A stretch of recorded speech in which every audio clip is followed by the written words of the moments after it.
5 main takeaways from COP27. After more than 2 weeks of UN climate negotiations in Egypt, the agreements have come to close. The rich countries gained their wealth from fossil fuels, leaving poor countries who haven't benefited from those emissions with huge bills from the resulting climate impacts. After decades of calls to compensate climate victims in the developing world, COP27 finally produced an agreement to create a fund that would address loss and damage.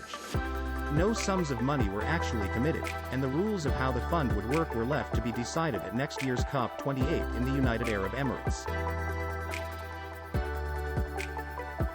For the first time, a COP meeting included a call to reform the global financial architecture so that it better aligns with climate goals.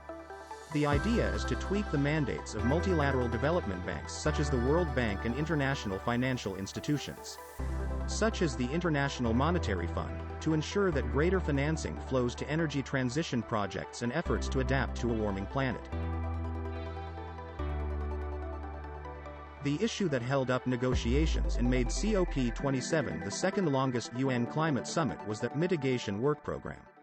The idea is to ensure that countries set clear targets, plans and metrics to reduce emissions on pace to meet climate goals.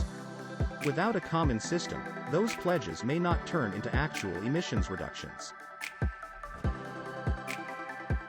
Countries agreed at COP26 to create the rules that would allow nations to trade carbon credits. That means that Norway, for example, could pay to preserve Indonesian forests, and in return scrub emissions from the Norwegian carbon ledger. At COP27, negotiators outlined a more detailed framework for how such a carbon market would work, including allowing corporations to buy credits from governments. Despite attempts by big powers like the US, India and the European Union, the conference agreement failed to raise ambitions on reducing emissions. That could mean the world misses the 1.5 degrees Celsius warming target enshrined in the 2015 Paris Agreement.